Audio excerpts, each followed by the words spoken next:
तो स्पुटम में हीमोप्टिस ब्लड आ सकता है, और इस एरिया में के अगर हम लोग सिम्टम लेना शुरू कर दें, इस एरिया के अगर सिम्टम लेना शुरू कर दें, तो वेना केवास में ज्यादा ब्लड फिलिंग होती है,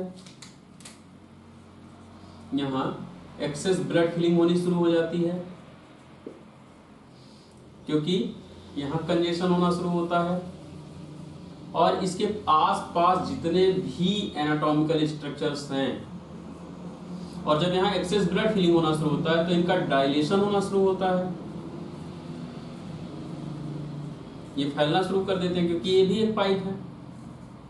अब इनके डायलेशन के कारण इनके आसपास जो पाइप्स हैं, इनके ऊपर प्रेशर आता है और उन पर दबाव आता है, और उनका कंप्रेशन होना शुरू हो जाता है, जैसे ईसोफेगस। और ईसोफेगस में अपना कंजेशन शुरू हो जाता है, क्योंकि उसका भी वेनस रिटर्न नहीं हो रहा है। तो इन सब कारणों के कारण ईसोफेगस कंप्रेशन होना शुरू होता है। उस ईसोफेजियल कंप्रेशन के कारण क्या होता है, भूख लगना बंद हो जाता है, डिस्फेजिया। क्या होता है, dysphagia due to oesophageal compression.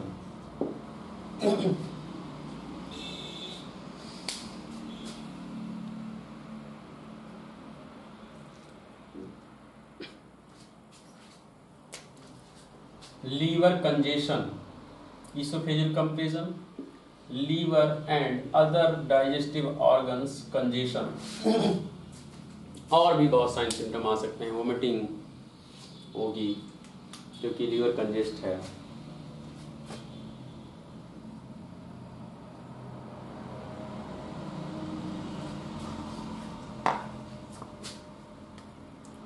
जांच क्या क्या करा सकते हैं, सबसे पहले हिस्ट्री और फिजिकल एग्जामिनेशन। सबसे पहले हिस्ट्री टेकिंग होनी चाहिए, ये सारे सिम्टम्स क्लियर होने चाहिए, उसके बाद फिजिकल एग्जामिनेशन होना चाहिए।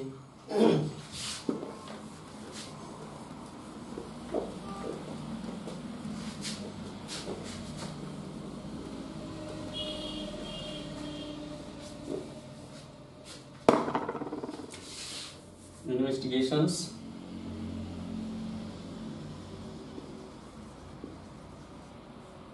पहला history taking, most important, and physical examinations. Physical examinations में क्या क्या मिल सकता है, आप क्या खोज सकते हैं विदाउट एनी इन्वेस्टिगेशंस। कम से कम ऑस्कल्टेट कर सकते हैं, कार्डियक साउंड सुन सकते हैं। ऑस्कल्टेशन यहाँ बहुत बड़ा मैटर करता है। ऑस्कल्टेशन, कार्डियक साउंड सुनेंगे तो M1 और M2, अगर मिट्रल साउंड, मिट्रल स्टेनोसिस है तो M1 और M2 मरमर होगा, क्योंकि स्टेनोसिस है, एबनॉर्मल साउंड आएगा। मरमर मतलब एबनॉर्मल साउंड, वो कैसी भी साउंड क्यों ना हो। नॉर्मल S1 S2 से अलग कैसी भी साउंड आ रही है उसको हम लोग क्या कहते हैं, मरमर। कार्डिया जब मर रहा होता है तो उसको हम लोग कहते हैं मरमर। तो ये क्या है, मरमर। तो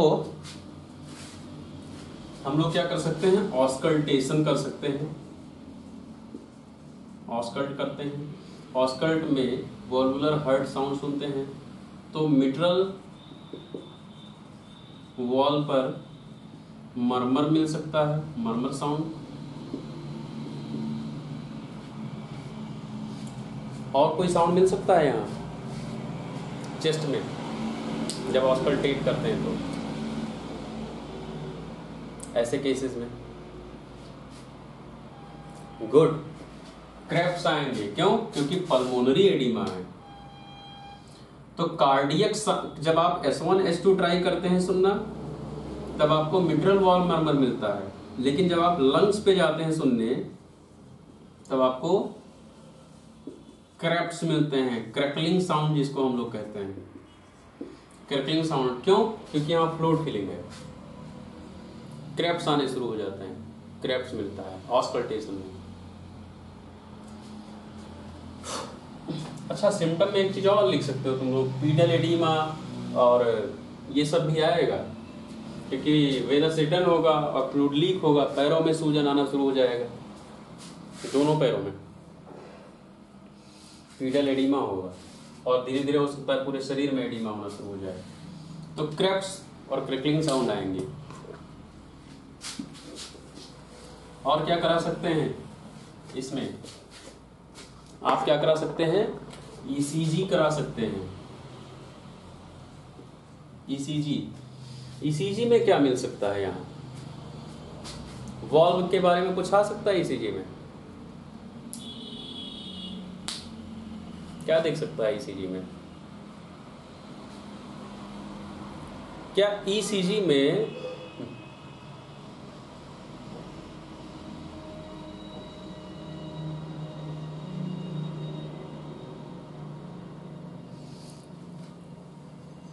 इस वॉल्व खुलने और बंद होने का टाइम क्या ईसीजी में देखा जा सकता है? या ईसीजी में क्या मिट्रल या कोई भी वॉल्व देख सकते हैं?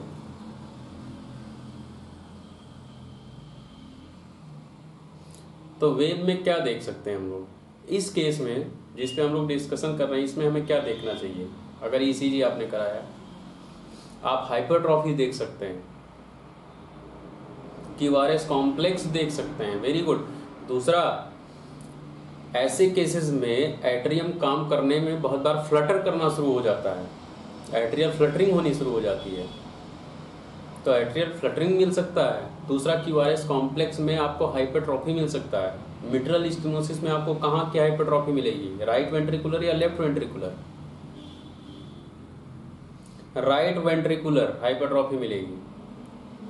तो क्यूआरएस कॉम्प्लेक्स में जो ईसीजी का ग्राफ होगा, इसमें क्या चेंजेस मिलेंगे? जैसे ये है ईसीजी का ग्राफ है, ये एक ईसीजी का ग्राफ है, इसमें क्या चेंजेस मिलना चाहिए?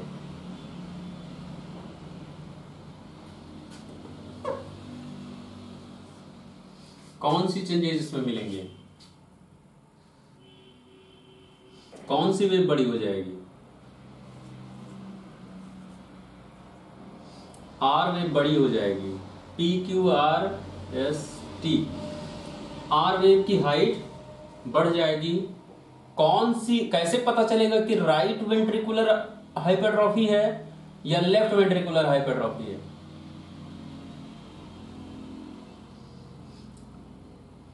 कहां कहां? V1 V2, खासकर V1 V2 plus AVR plus lead number 3। Clear है ना? ये यही तो होगा या कुछ गलत है? तो ये हो गया है। यहां अगर आर वेव्स बढ़ी हैं तो ये क्या हो जाएगा? Right ventricular hypertrophy. और जैसे मैंने बताया कि एट्रियल हाइपरट्रॉफी भी हो सकता है, तो आप इसको देख सकते हो। अगर इसकी भी हाइट बढ़ी है, पी वेव की भी, तो राइट वेंट्रिकुलर हाइपरट्रॉफी हो रहा होगा, एट्रियल हाइपरट्रॉफी भी हो रहा होगा। अगर फ्लटर है, एट्रियल फ्लटर है, तो पी वेव एबनॉर्मल आएंगे। लेकिन इसमें कहीं भी आपको स्टेनोसिस नहीं दिख रहा है, स्टेनोसिस से होने वाले कॉम्प्लिकेशंस दिखेंगे। वॉल्व आपको ईसीजी पे नहीं दिखेगा। वॉल्व आपको क्लियर कहां मिलेगा? इकोकार्डियोग्राफी पे। तो यहां से कुछ साइन आपको मिलेंगे, आप जहां से आपको गेस होगा कि कुछ पैथोलॉजिकल प्रोसेस चल रहा है कार्डिया में। तो ईसीजी करा सकते हैं। दूसरा क्या करा सकते हैं? चेस्ट एक्सरे करा सकते हैं? नहीं,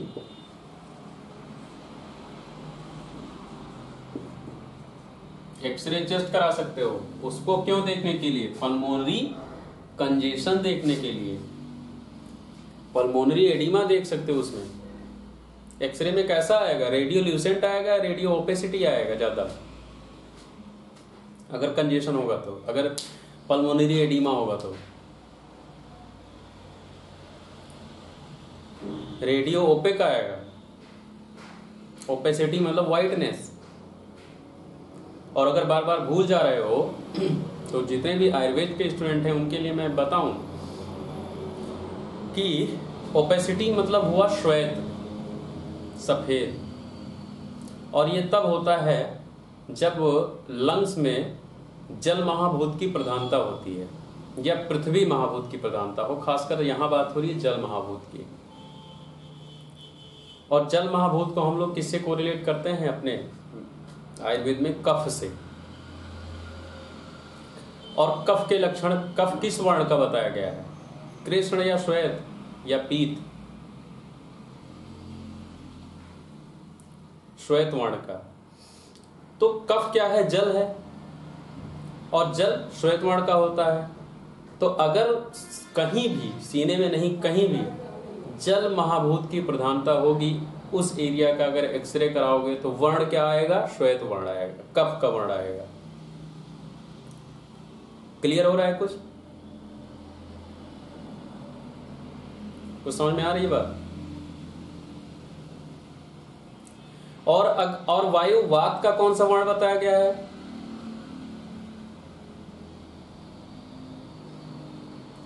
वात का सामान्य वर्ण क्या है? कृष्ण वर्ण है। वात जहां बढ़ा, वात जहां बढ़ा होता है वहां पर ज्यादातर लक्षण आते हैं, कृष्णता के लक्षण ज्यादा देते हैं। तो जब वात बढ़ा होता है तो उसको हम लोग कृष्णता कहते हैं। कृष्ण मतलब ब्लैक कलर। तो अगर शरीर में कहीं भी वात बढ़ा होगा, वात महाभूत की प्रधानता होगी, और उस पॉइंट का एक्सरे कराओगे तो वहां वात बढ़ा होगा। या आप ये कहो कि आकाश बढ़ा है तो आकाश एक स्पेस है, उसमें भरेगा वात ही। तो आकाश और वायु महाभूत की प्रधानता जब भी होगी तो एक्सरे पर वर्ण आएगा वात वाला, कृष्णता। उसको कहा जाता है रेडियोल्यूसेंट। और श्वेत को क्या कहते हैं? Radio OPEC. तो श्वेत आता है, इसका मतलब क्या है? कफ बढ़ा हुआ है, पृथ्वी और जल महाभूत बढ़ा हुआ है, जो कफ का कंपोजिशन है। कुछ समझ में आ रही है बात मेरी? कृष्ण और श्वेत का कंपोजिशन और एक्सरे का कोरिलेशन। तो ऐसे हमेशा याद रखो, जो रेडियो ओपेसिटी है वो जल और पृथ्वी महाभूत की प्रधानता के कारण है। जब भी आपको सफेद दिखता है इसका मतलब है कि यहाँ पर या तो पानी भरा हुआ है या हार्ड पार्ट कुछ जरूर है, कठोरता है। और अगर कहीं ब्लैक दिख रहा है इसका मतलब है कि यहाँ पर बहुत मुलायम पार्ट है, यहाँ स्पेस पड़ा हुआ है, यहाँ हवा भरी होगी, वहाँ वात की प्रधानता है। और जब वात की प्रधानता होगी तब एंटी वात थेरेपी चलेगी, और जब कफ की प्रधानता होगी तब एंटी कफ थेरेपी चलेगी। एंटी कफ थेरेपी, कफ को पिघलाकर बाहर निकाला जाए, रास्ता साफ किया जाए। ये सब आयुर्वेद के अपने प्रोसेस हैं जिनको हम लोग कभी आयुर्वेद पढ़ते समय डिस्कस कर सकते हैं। लेकिन एक्सरे में दो वर्ण होते हैं नॉर्मली। कौन सा? श्वेत वर्ण और कृष्ण वर्ण। श्वेत मतलब क्या है? Radio opacity, opaque. और ये क्या है? Radiolucent. श्वेत किससे कोरिलेट होता है? कफ से। कफ में महाभूत प्रधान कौन है? पृथ्वी और प्लस जल। और कृष्ण किससे होता है? वात से। वात में कौन है? वायु प्लस आकाश।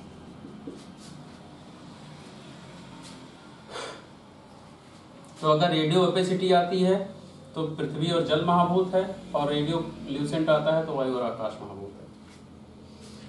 अब बताओ, अगर यहां पर पानी भरा हुआ है, पल्मोनरी एडिमा है, तो एक्सरे कराया जाए तो रेडियो ल्यूसेंट आना चाहिए या रेडियो ओपेक आना चाहिए? रेडियो ओपेक आएगा। और अगर यही सोचो कि ये केस ना होता और यहां पर हवा भरी होती जैसे सीओपीडी में होता है, वायु महाभूत प्रधान होता, तो पानी की जगह हवा भरा होता है, तो कौन सा वर्ण आता? तब रेडियोल्यूसेंट आता, तब रेडियोल्यूसेंट आता।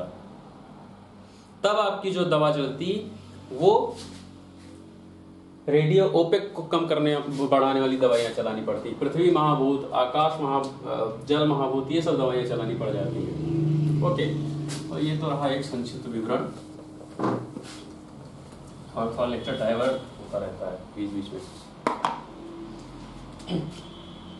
तो चेस्ट एक्सरे करा सकते हैं, जहाँ पर हम लोगों को पल्मोनरी एडिमा के साइन मिल सकते हैं।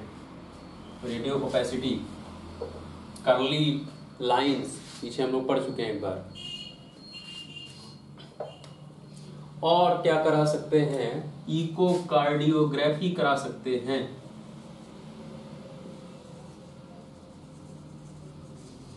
इकोकार्डियोग्राफी, तो इसमें हम लोग अल्ट्रासाउंड देखते हैं, हम लोग एनाटॉमिकल स्ट्रक्चर देखते हैं कार्डिया का, पूरे कार्डिया का, सारे वॉल्व देखते हैं, कंप्लीट बंद हो रहे नहीं हो रहे, उनका शेप ठीक है नहीं है, स्ट्रक्चर ठीक है नहीं है, कहीं कोई डिपोजिशन तो नहीं है, कहीं कोई थिकनेस बढ़ तो नहीं गई है, कहीं कोई थिकनेस कम तो नहीं हो गई है। सब कुछ पूरी एनाटॉमी हम लोग इसमें किसमें देख सकते हैं?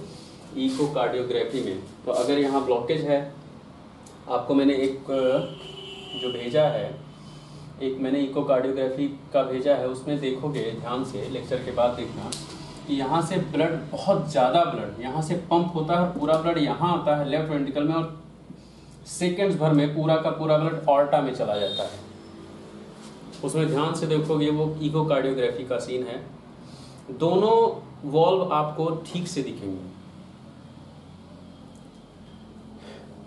मिट्रल वॉल्व से ब्लड आता हुआ दिखेगा और ऑर्टिक वॉल्व से ब्लड जाता हुआ दिखेगा। ये सब क्या है? इकोकार्डियोग्राफी के अपने क्लिप्स हैं। तो इकोकार्डियोग्राफी करा सकते हैं। दूसरा हम लोग क्या कर सकते हैं? कार्डियक कैथेटराइजेशन करा सकते हैं। अगर इन सब से भी कुछ ना मिला तो कार्डियक कैथेटराइजेशन, कार्डिया में कैथेटर डाल के और अंदर से झांक सकते हैं टॉर्च लगाकर कि कहीं कुछ है तो नहीं पैथोलॉजिकल। तो नेक्स्ट हम लोग कार्डियक कैथेटराइजेशन करा सकते हैं।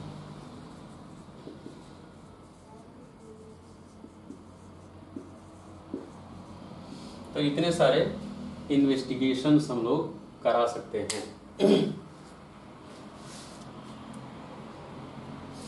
एंजियोग्राफी एक्चुअली होता है ब्लॉक